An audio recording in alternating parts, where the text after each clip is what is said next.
Good morning. Ay, hindi pala. Magandang tanghali na pala. Tanghali na pala dito sa Illinois, USA. Hello po. Medyo tinanghali ako. Magandang umaga po sa lahat dyan. Magko-comment lang ako, no? Baka kasi makasuhan na ako eh. Kasi lahat daw nang nag-react negatively doon sa 17 OFW sa Qatar, pwedeng kasuhan ng libel. Paano po ba nangyari doon sa 17 OFW sa Qatar? Kasi si attorney, yung tagapagsalita ng gobyerno, naka-follow ako sa kanya. Bukod sa nai-enjoy ko o nai-entertain ako sa mga sinasabi niya, nagkakaroon ako ng content. Kasi nga, pipitsugin vlogger ako. So, ang hanap namin content. So far, nag-i-enjoy ako sa politics. Bakit ako nag-enjoy ngayon sa politics? Kasi naka-follow ako sa istorya ni Tatay Digong kung paano siya kinidnap. Ano ba, no? So, nagkakaroon ng dagdag. Kumbaga, nag-i-expand yung istorya ni Tatay Digong. Na kahit ako, na hindi naman katalinuhan, nagagawa kong i-connect yung mga nangyayari. Connect yun eh. Nag-start yan noong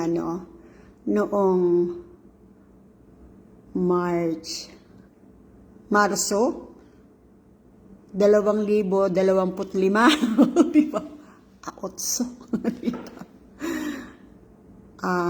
Tapos sumunod yung kay FPR, kay Pangulong Duterte, March 11. Tapos ang sumunod dyan yung sa Qatar. Yung 17 OFW sa Qatar, ano yun eh, March, bago mag-birthday si Tatay Digong. Kasi ang birthday ni Tatay Digong, March 28 eh. O, diba, no? Yung 17 OFW sa Qatar, pinipilit ko sa kanila, nag-party lang yon, swimming party. Kasi nanggaling nga ng Qatar yung anak ko. Napaka-safe doon, napakalinis. Yung anak ko, pagka lumalabas sila, naiiwan niya yung telepono niya doon sa table. Kahit saan doon, iwanan mo sa upuan. Pagbalik mo at naalala mong naiwan mo, makukuha mo pa yun. Alang gagalaw. Kasi doon, ang alam ko, pinuputol yung kami ng mga kawatan. Diba? So, ang reason ko, bakit ako nag-vlog ngayong bigla, kasi lahat daw nung nag-react doon sa 17 OFW na sinabi naming fake news si attorney, kakasuhan daw ng libel. Sinasabi ko nga doon sa mga vloggers na sinusundan ko, kilala ko si attorney. 2015, lagi kami nakikita niya sa Quezon City RTC. Now, if ever kakasuhan ako ni attorney because I reacted na hindi totoo yung sinasabi niya na it's a fake news, so be it. Kasi siguro ito yung time para tindigan, hindi ba? Ano yung totoo? Napilit nilang sinisira yung kredibilidad ng mga Dutertes. Sabi ni attorney, nakuha daw niya yon sa Rappler. Yung Rappler daw ay mapagkakatiwalaan. Tapos marami pa raw siyang pinagkuhanan. Okay kami doon. Ang problema kasi attorney, why we reacted, why I followed you, simply because yung mga ad hominem mo. What is ad hominem? Yun yung mga banat mo, yung mga binibitawan mong mga words against the Dutertes. Knowing the Dutertes. Ikalulungkot mo o ikagagalit mo kapag ka sila ay binobomba o binubugbog. Shanti Tako, thank you for watching, girl. Ganda mo nakikita ko yung mga posting mo Okay, tuloy tayo, di ba, no? Si Shanti Tako, friend yan ng mga anak ko. Hello.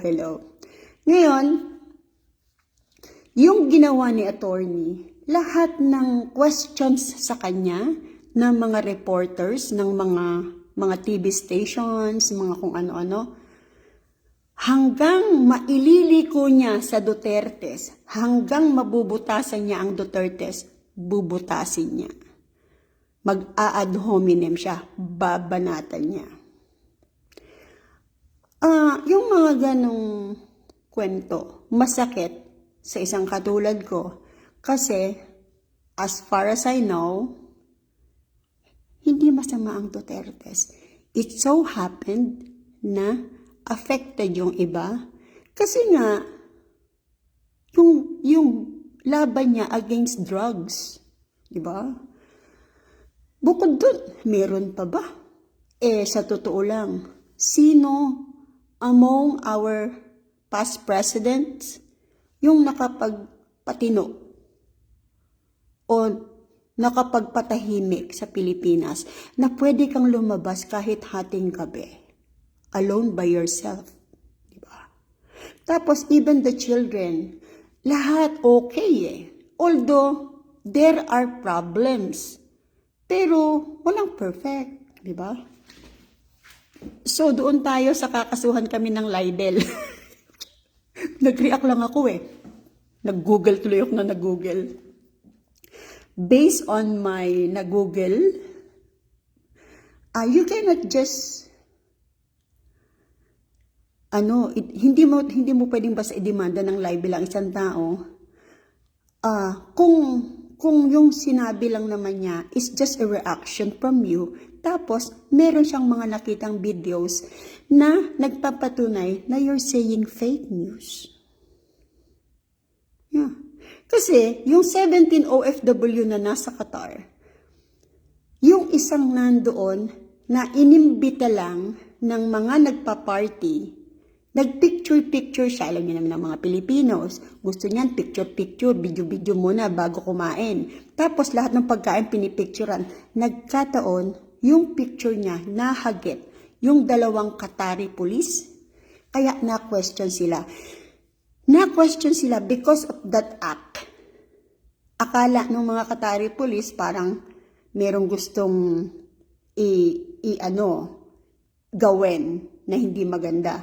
Pero, nung nagkaintindihan, syempre, they were invited to go to the station to investigate. You cannot investigate a person doon sa location na hindi ka karapat-dapat mag-investigate. They will gonna bring you to the station para doon i-conduct ano yung kailangang gawin sa'yo. Pero ang binalita ni attorney, yung tagapagsalita ng ng Pangulo, dinampot, dinitain, kinulong kasi nagrarally dahil birthday ni Tatay Digong.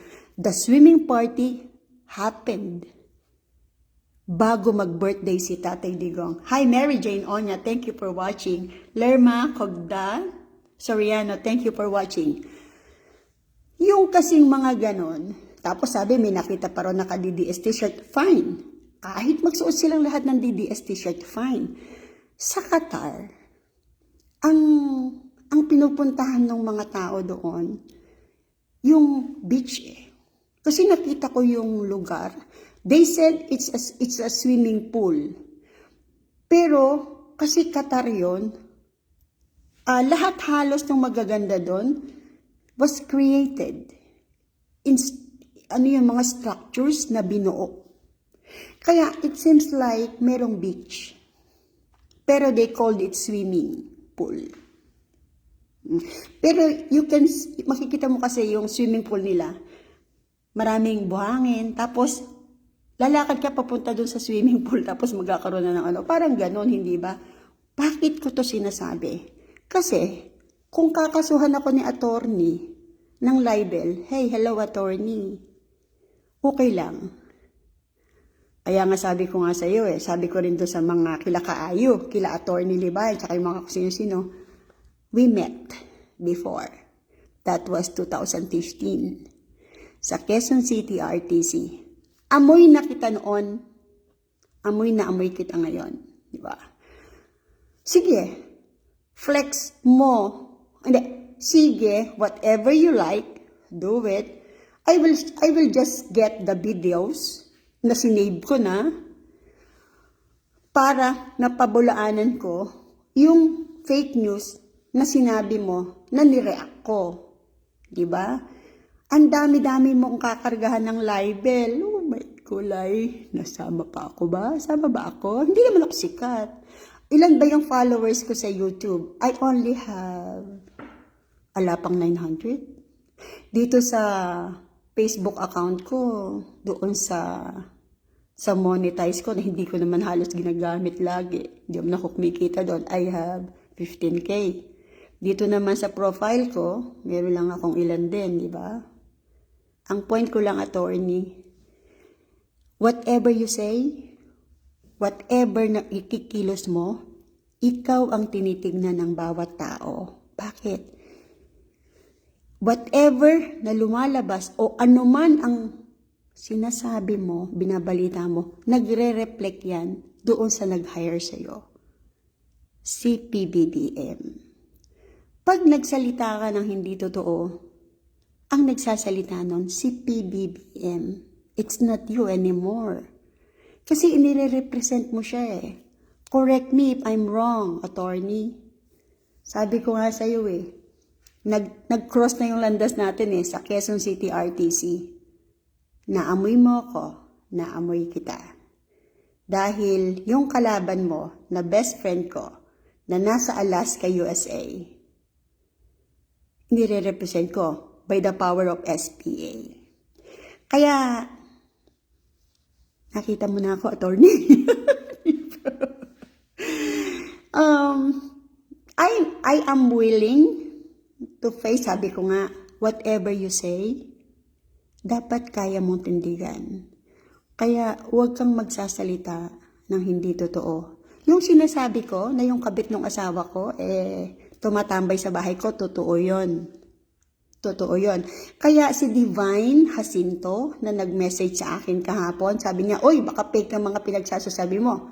Masusubpi na ka. Naratel ako dun. Tawa ako ng tawa nung huli. Sabi ko, sino si Divine Jacinto na nag-message sa akin na baka masubpi na ako kasi baka mga fake news yung sinasabi ko. Ang naging ending, kasi ginugel ko siya eh. Nakalock ang Facebook niya. Why, Divine? Tapos yung message mo, hindi ko ma-open ng buo. I don't know ano yung mga sinabi mo doon. Kasi hindi ko ma-open. If you will comment, huwag kayong maglalak. Kasi, ano ibig sabihin nun?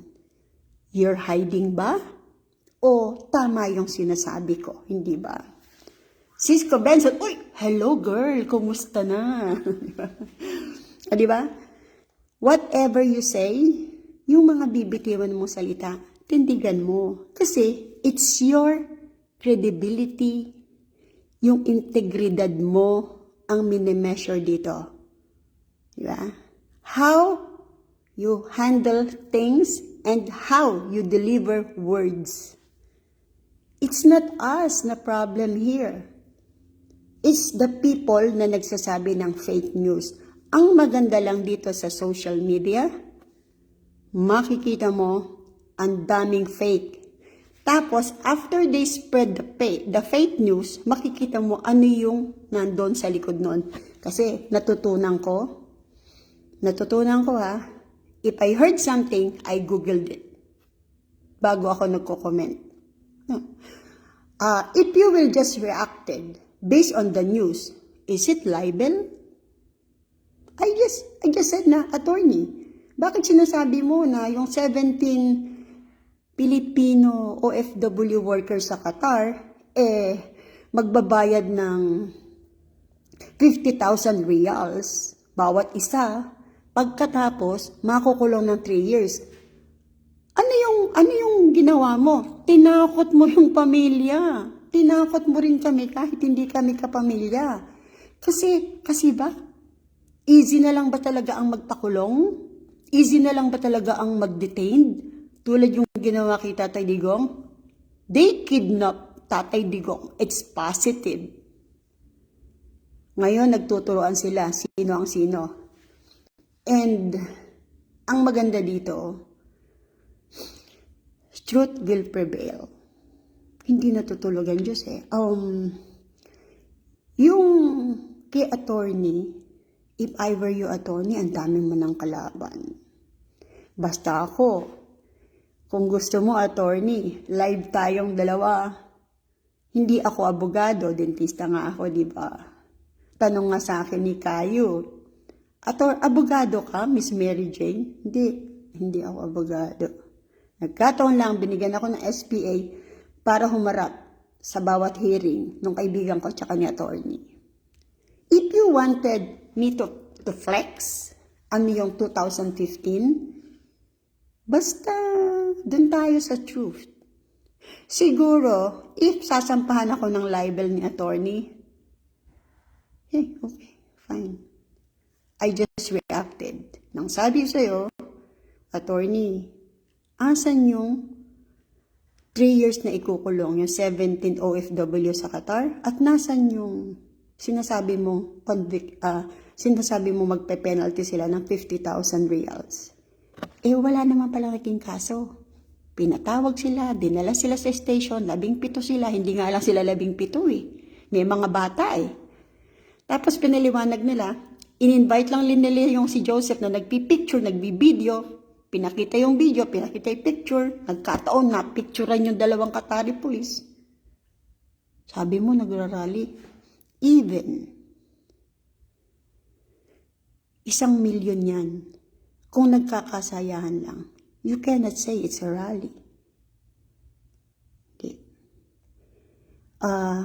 Paano kung kasal lang yun? Nagkataon, napapag-usapan ng Duterte, rally na yun? Ganun lang yun So, if ever, kasi binobroadcast niya sasampahan niya ng libel. I didn't say anything dagdag sa sinabi mo. I didn't say anything na makaka-harm kahit kanino. I just reacted. Tsaka ang dami namin. Dora R. Orad. Hi, thank you for watching. Ang gulo-gulo na, di ba, no? Ang maganda lang sa nangyayari sa Philippines,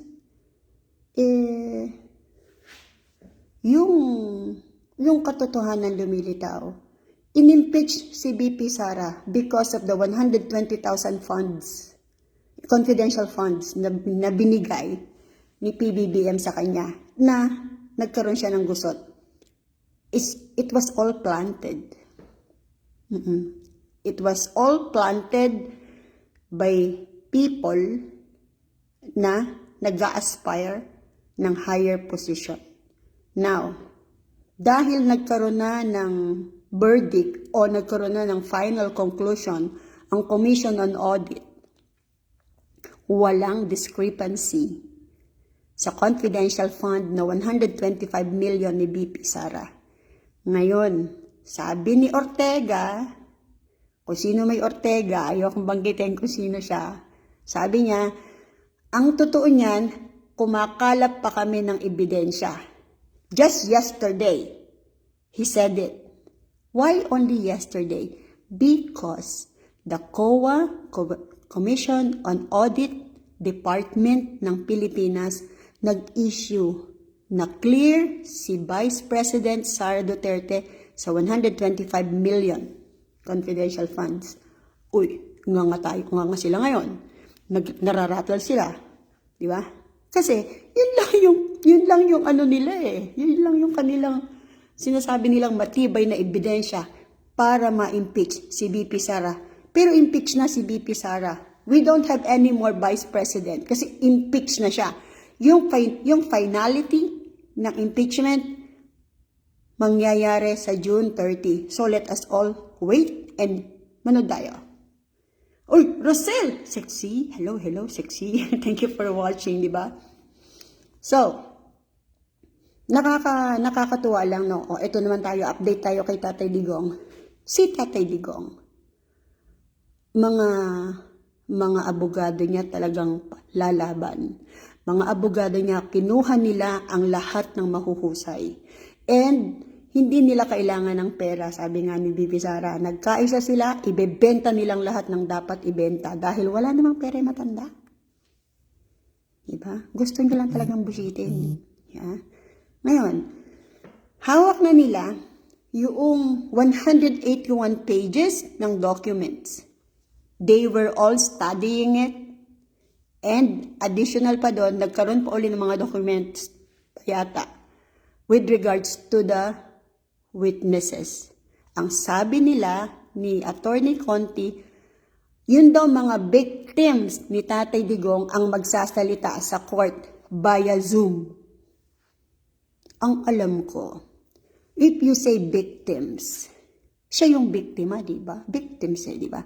Ang isinampang kaso kay Tatay Digong, extrajudicial killings. Marami siyang pinatay. Kung yung biktima ay patay, sino ngayon yung sinasabi niyong tetestigo na victims? Be more specific. Diba? Hindi ako matalino, but I tried to read the lines. That's why I am so glad and happy, and siguro nagpapasalamat din ako dahil kahit paano, I can analyze, I can still determine yung mga bagay-bagay na dapat intindihin. Ngayon, balikan natin yung libel. Ay, didemanda daw ni attorney ng libel yung mga nag-react sa kanya eh. Damay ako dun. Pero hindi naman siguro ako pag-aaksayahan ni attorney. Pero if ever attorney, pag-aaksayahan mo ako ng time, I will be very grateful. Kasi, pag nag-pay attention ka sa isang pipictuging kapareho ko, na hihinto, active sa YouTube at saka sa Facebook, maybe it's my time to shine. Pagka nag-pay attention ka sa akin, imagine, you're the presidential, ano nga meaning ng PCO? Ikaw yung tagapagsalita ng Pangulo. Once you pay attention sa isang katulad ko, it's a blessing. Ay, sabi ni Rosel, oh, update ka ha? Yes! Sige, sa'yo na lang ako makikibalita pala. Yes. Alam mo ba, Rosel, na ala ako dapat dito eh. Kung hindi dahil kay Tatay Digong at saka kay Mayor Ricardo Padilla eh. Talagang iniligtas niya kami, di ba? Diba? Kaya sabi ko nga, in my own little way, para makahelp, why not? Di ba? Kaya sabi ko nga, ano yung pwede mong gawin? Meron. Kung ayaw mong i-share, kwento mo na lang sa kapitbahay, sa kaibigan. Do what is good. Kasi, karma is real. Si attorney, ang saya-saya niyang nagbabalita. Ang saya-saya niya, nag-uumpisa siya. Pero, dito siya pumalpak sa 17 OFW sa Qatar. Tapos, kung ano na sinasabi niya, na kesyo, iniurong lang daw yung demanda. Walang naging demanda. Walang naging kaso yung 17. Ang in-interview yung isa, yung nagpipicture na nahuli ng 2 pulis Qatari. Tapos in-explain nila, pinauwi na sila. Ang dami mong sinabi kasi na kesyo nag-intervene si PBBM, bla bla bla. Hindi nga pala alam ni PBBM. What are you trying to imply? Diba? What do you want? Ano yung, English pa kasi? Ano yung gusto mong iparating sa taong bayan? Diba? Hindi kasi pwede na putak lang ng putak. Ako, nung nagpuputak ako dito sa social media, it's my last resort. Yun lang ang kaya kong gawin eh. Wala na eh. Kasi hingi ako ng tulong kung saan-saan eh. Walang nakatulong sa akin sa pagpapahirap ng mga politiko na taga-bungabong kasama kapatid ko. And then here I am. Kita ko. Kaya, nagiging content ko yung kabets. Nagiging content ko yung mga walang hiyang politikong dinuduran ako. Dinuran pala ako. Hindi dinuran ako. Diba na?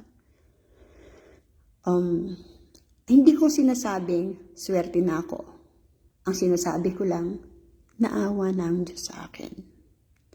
Hindi po tayo naliligtas dahil maswerte tayo. tayo po ay naliligtas at naaahon sa kahirapan, sa kahihiyan, sa tila wala ng pag-asang kalagayan dahil sa awa ng Diyos. It's not because of your good works para ka masave. It is simply because naawa ang Diyos sa iyo. Paano maaawa ang Diyos sa iyo? Do something good. Be good to others. Huwag kang puro fake. Puro fake eh. Di ba, no? Maganda yung ayos ang aking hair. Yung aking red hair. Kasi, nag-shampoo ako ngayon. Sabi ko dun sa pasyente na malapit na akong ligwakin. Lilipat na siya sa nursing homes eh. Sabi ko sa kanya, medyo may hot flashes ako eh. Naiinitan ako sa loob. Hindi na kaya nung shower, nung tubig na maligamgam yung init na talaga yung hot flashes ko. So, andito ako uli sa garahe. This is my favorite place kasi mainit sa loob. Natitrigger nung init sa loob yung hot flashes condition ko. Na bawal akong uminom ng gamot, o diba? Ito ang sabi ni Rosel Villar, basta ang one big dream ko sa ngayon, pag uwi ko, makita ko in person si Tatay Digong. Ay nako! Pag nagkasabay tayong umuwi, Rosel, tara sa Davao. Si Mr. Baste at si Mayor Vice at si Inday Sara, yes. Sama tayo. Pag nagkasabay tayo po dyan. Yun din pala gusto mo. At meron ako idadagdag, si Attorney Torion. I really like Attorney Torion. Ang galing-galing. One day, magiging senador yan. Oo. So, yun lang yung gusto kong sabihin. Pero, if ever sasampahan ako ng libel ni attorney, kasi isa ako sa nagre-react, at isa ako doon sa nagkokomento sa mga live ni Caillou, at saka ni Attorney Libayan, at saka nung kung sino-sino pa, lalo ni Maharlika, binabasa niya lahat. Attorney, kilala ko talaga ikaw. Ikaw yung kalaban ni Nita Sablada na nung bandang huli, ako naman ang niloko niya. Katanda. Hindi na naawa. Pati mga anak ko, ginago niyan eh. Yung matanda na yan eh. Walang awa. Sabi ko nga, ako na lang ang busitin mo. Wag na pati mga anak ko. Pero hindi siya naawa. Kumusta ka na ngayon? Ninita Sablada. I want you to know, nandito na ako rin sa Amerika. Pareho na tayo ngayon. Diba? Hindi lang kami pareho ni Ninita Sablada na nasa Amerika. Ang istorya niya, iniwan din kasi siya ni Jowa Ers niya eh. Pinagpalit sa friendship. Ako, iniwan din ako eh. Pero hindi sa friendship ko, hindi yung friendship ko pinili. Iba. Diba? So, yun lang po. Sige po, thank you for joining, Rosel. One day, pagsabay tayong nasa Bungabong Nueva Ecija, malalaman mo naman kung nandun ako eh. At malalaman ko kung nandun ka, sabay tayong dadalaw kay Tatay Digong. Kung pagdating ng panahon na yon, wala na si Tatay Digong, still dadalaw tayo. Kasi nandun pa yung mga anak ni Tatay Digong. And maybe, punta tayo dun sa kanyang pinaghihimlayan, di ba? Tara sa Davao. Yes, punta tayo sa Davao. In time, pag-retired na tayo pareho, magkikita tayo, Rosel. Ang mahirap lang, Rosel, meron kang husband eh. Ako wala. Ako free. Ikaw hindi. Diba? Pero, who knows? Diba? Sige po. Thank you for joining. Sige, Rosel ha, magkikita tayo. Punta tayo Davao. Ito po si Caregiver Nana ng Illinois, USA. Thank you for joining. Ano man yung sabihin nila, it is what it is. Basta ang mahalaga, manindigan ka dun sa tama. Pagka mali, sorry ka na. Ihahanap daw ako ni Rosel. Rosel, 60 ako ngayon. Yung 65, okay na ako. 70, lalong okay. Pag 75, kaya pa ba akong buhatin nun? Sige, hintayin ko yan, Rosel. Pag nawalan ako ng trabaho, ilang days na lang ako dito eh. Siguro pwede tayong magkita, no? Sige. God bless sa ating lahat. Loves ko kayo. Sana pag nag-live ako ulit, nandyan kayo. Bye, everyone. God bless sa atin, ha?